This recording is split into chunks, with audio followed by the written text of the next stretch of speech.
Saya ulangi sedikit. Jadi Nabi Muhammad itu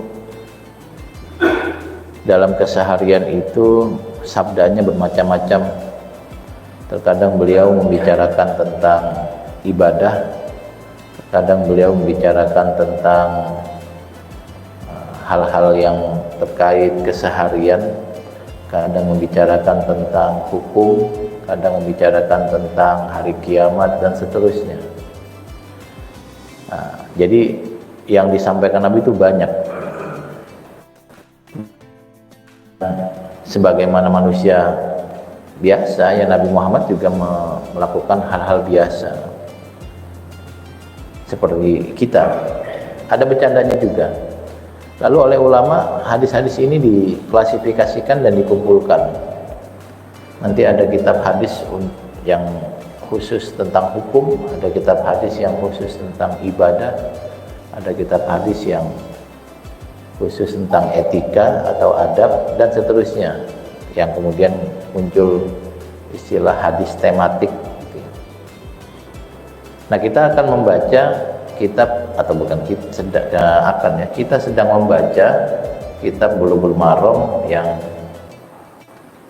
memuat hadis-hadis terkait fikih dalam mazhab Imam Syafi'i. Jadi ketika kita mendiskusikan fikih, memang ada beberapa mazhab yang dinilai muktabar atau dinilai memiliki metodologi, memiliki argumentasi yang sangat kuat sehingga layak diikuti. Maka hadis-hadis yang ada dalam kitab Bulughul Maram ini itu hadis yang terkait fikih Syafi'i saja. Bisa jadi nanti ada pendapat fikih di mazhab Syafi'i, tapi hadisnya nggak ada yang sahih, yang ada dhaif. Maka yang muncul dalam kitab ini hadis dhaif, itu kira-kira ya. Ini yang pertama. Jadi hadis-hadis itu dikumpulkan secara tematik, lalu ini tentu untuk memudahkan kita ya. Nah, ketika kita membaca hadis tematik fikih misalnya seperti kitab Bulughul Maram, itu nanti karakternya berbeda dengan fikih, Pak. Sebenarnya yang lebih enak tuh belajar fikih. Ketika menjelaskan sholat, ya sudah ada pembahasan utuhnya, dari mulai syarat sholat, rukun sholat, kesunahan sholat, yang membatalkan sholat, lalu cara pelaksanaan sholat dan seterusnya. Kita tidak perlu lagi mengkaji ayat Al-Quran yang terkait sholat dan mengkaji hadis terkait sholat. Maka kalau anak-anak itu memang lebih cocok belajar fikih dulu, baru belajar hadisnya, kira-kira seperti itu. Nah, ketika kita membaca kitab hadis terkait sholat, maka yang muncul adalah hadis-hadis yang kita harus mikir dulu ini hadis maksudnya apa. Karena nanti ada hadis yang isinya perintah terkait sholat, tapi kita belum bisa memastikan perintah ini masuk kategori rukun sehingga harus ada dalam sholat, atau masuk kategori sunnah sehingga boleh ada boleh tidak, kira-kira gitu Pak. Nanti ada lagi larangan, misalnya larangan dalam berpuasa. Nah, itu Nabi menyatakan melarang ini saat orang berpuasa. Cuma kita nggak tahu apakah larangan ini menyebabkan puasanya batal atau tidak sampai batal, hanya kalau bisa jangan dikerjakan. Nah, itulah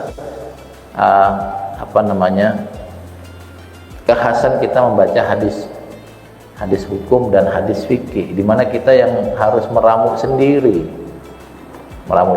ini masuk kategorinya apa dan seterusnya. Beda kalau kita membaca kitab fikih langsung, udah selesai, udah paket yang sudah utuh. Nah, kita akan membaca bab syurutis sholat, bab syarat sholat. Sekedar pengingat saja, ada istilah syarat, ada istilah rukun. Belum kita melaksanakan ibadah tertentu. Kalau rukun itu yang kita kerjakan saat melaksanakan ibadah itu. Jadi kebayang ya. Kalau syarat sholat itu misalnya harus bersuci, berarti kalau mau sholat harus berwudu dulu. Rukun sholat adalah takbiratul ihram. Nah, saya ulang lagi. Jadi syarat adalah sesuatu yang harus kita lakukan sebelum melaksanakan ibadah. Misalnya syarat sholat harus Islam, ya dia harus Islam dulu baru bisa sholat. Lalu kalau rukunnya adalah apa yang kita lakukan dalam ibadah itu pembedaannya begitu Pak. Jadi kalau tidak ada syaratnya, kita nggak bisa melaksanakan ibadah.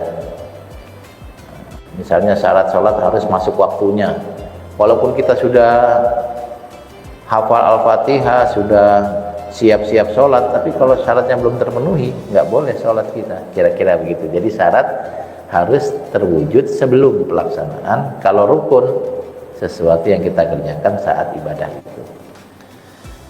Ini adalah bab tentang syarat sholat. Nah, berarti sebelum kita sholat, kita harus melakukan hal-hal ini. Tentu saja apa yang ada dalam fikih lebih detail daripada ada yang ada dalam hadis. Karena dalam fikih itu bukan melulu dari hadis, Pak. Apa yang ada dalam fikih terkadang berasal dari hadis dan terkadang dari ijtihad.